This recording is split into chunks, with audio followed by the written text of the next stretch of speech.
Hey mitra tambak Indonesia, aku mau jelasin nih, ada cara jitu budidaya udang fanami intensif dengan bioteknologi probiotik berbasis herbal, SOP IBL Prigi. Dinas Kelautan dan Perikanan Provinsi Jawa Timur, tepatnya di Desa Tasikmadu, Kecamatan Watilumu, Trenggalek.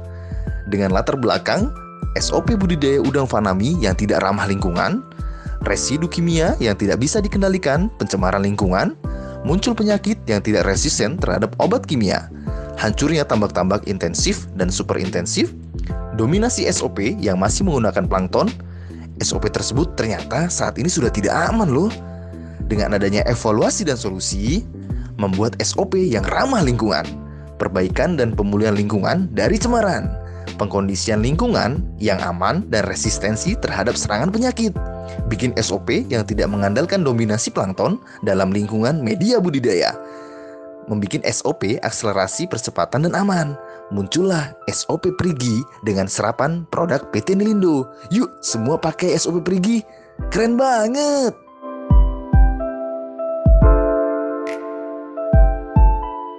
Baik, makanya itu situasional juga, terutama daerah yang tomnya tinggi bahkan tidak perlu pakan sebenarnya. Makanya itu menyesuaikan. Nah, kita semakin jauh melangkah ini kan semakin pengalaman ya. Jadi kita apresiasi, dievaluasi sesuai dengan kondisi. Ya. Jadi jangan kaku kencang begitu ya. SOP itu sebenarnya hanya rel. Di situ nanti dalam perjalanan ada batu, ada kayu, kita harus fleksibel. Ya. Jadi nggak boleh kaku. Contohnya tadi tomnya udah tinggi, bahan yang lain tinggi, itu tidak perlu. Jadi kita yang bisa menentukan berdasarkan hasil uji lab dari perairan yang ada. Jadi gini,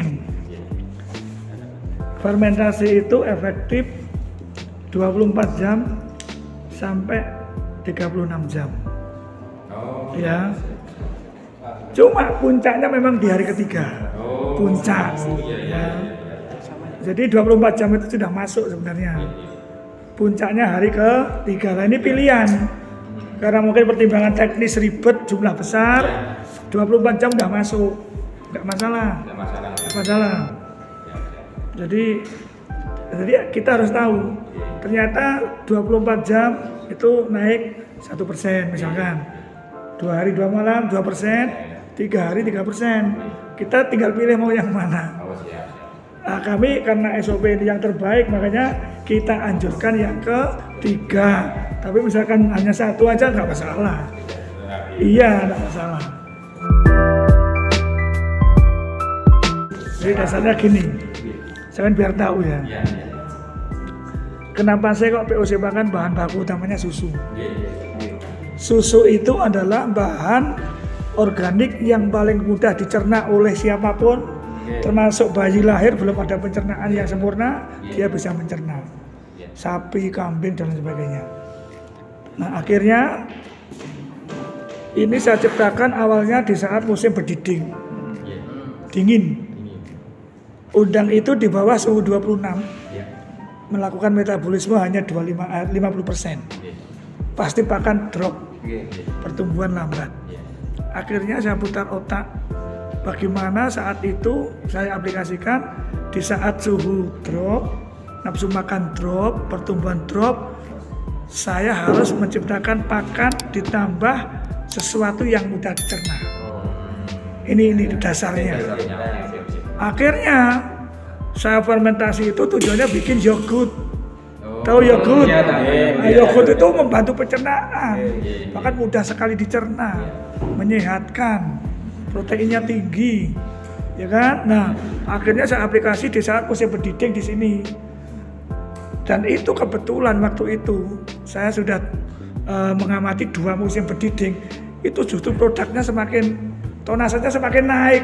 Saya juga heran, harusnya turun. Tapi naik, itu berkat perlakuan ini sebenarnya. Akhirnya begitu ini baik, kita gunakan nggak hanya musim berdiding, kita masukkan SOP. Setiap saat kita aplikasi begitu. Jadi ada kronologi sejarahnya. Dan ini masuk akal. Nah, jumlah susu relatif, monggo. Sepenting penambahan ini, karena saya punya konsep begini.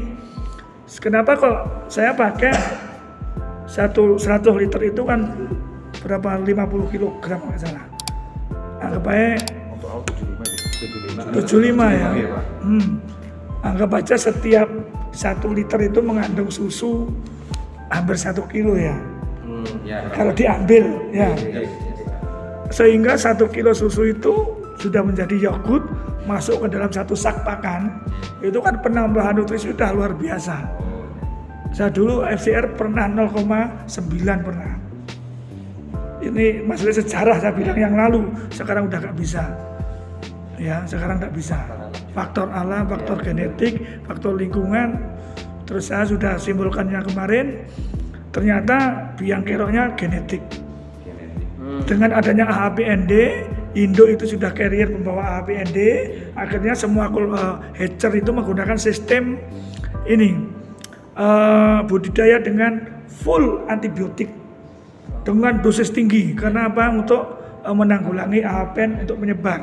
Bahkan sampai air itu benur pun full antibiotik kimia semua. Dan ingat, semua makhluk hidup yang kena antibiotik kerdil. Saya dulu 40 hari bisa tembus size 100, sekarang nggak bisa. Pakannya nggak salah, SOP-nya nggak salah, airnya nggak salah, yang salah genetiknya. Tapi nggak semua orang tahu, nggak semua orang tahu. Jadi penggunaan antibiotik tingkat tinggi dalam proses budidaya hatcher pembenihan itu menghasilkan produk benur yang kerdil. Ini dampak, ini hukum alam. Jadi kita ini kadang dipusingkan dengan kondisi seperti itu. Kita evaluasi pakannya, SOP-nya, airnya, semuanya sudah benur nggak bisa, karena kita nggak punya ranah di situ, ya kan?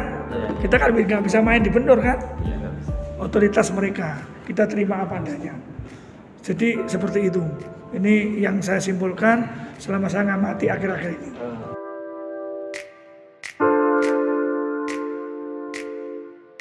Jadi gini, ya baca semua. Yakult itu dulu kronologisnya kita akan mencari yang mudah didapat di sekitar kita. Pertimbangannya dulu itu sebenarnya. Sedangkan ternyata produk lakto itu banyak. Apalagi kita sudah masuk dunia udang, khusus banyak. Ada biolakto dan lain sebagainya. Boleh pakai itu. Boleh, sangat boleh sekali. Sama itu. Awalnya dulu kita ciptakan SOP, kan SOP baru ya dulu loh ya. Otomatis kita itu bagaimana mencari barang yang mudah di sekitar. Kan anggap aja kita keluar Indomaret ada, toko-toko biasa ada, seperti itu. Secara nggak langsung kita bisa mendongkrak pasar ya itu Yakult.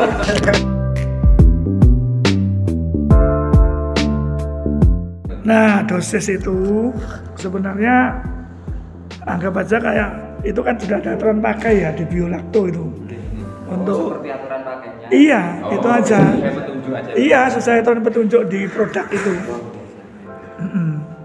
Sudah ada itu. Dan itu nggak ada over, nggak ada sebenarnya. Namanya overdosis nggak ada, kecuali kimia. Overdosis mati. Ya, kalau masalah penggunaan itu sesuai petunjuk atau menyesuaikan. Dikira-kira pun boleh. Nggak ada kebanyakan, nggak ada. Karena itu materi hidup, bakteri. Dan itu bakteri positif, jadi nggak ada masalah. Kuncinya gini, cara fermentasi. Nggak jawab dulu. Kuncinya harus rapat, nggak boleh bocor. Rongga udara minimal. Ini kunci prinsip. Kalau ada bocor, ada rongga udara, ada macam-macam, pasti nanti nggak jadi. Busuk, jamur nggak masalah, yang penting nggak busuk. Jamur itu yeast atau Saccharomyces. Itu jamur positif, seperti bikin tape pasti jamur. Kan tape itu kan ada selaput putihnya kan, itu positif. Yeast atau Saccharomyces. Iya. Kadang ketakutan penambah. Oh itu enggak masalah, itu protein juga, itu nutrisi. Yang penting nggak bau busuk. Bau busuk ditimbulkan oleh kontaminasi dengan udara luar atau rongga udara yang terlalu banyak. atau bocor atau kebuka. Semoga bermanfaat ya. Ayo segera gunakan SOP Prigi Nelindo di tambak kalian. Untuk mendapatkan produk dan konsultasi budidaya, hubungi customer service kami ya. Terus ikuti Nelindo Channel untuk mendapatkan update terbaru terkait budidaya dan SOP Prigi. Nelindo hadir untuk senyum petani Indonesia.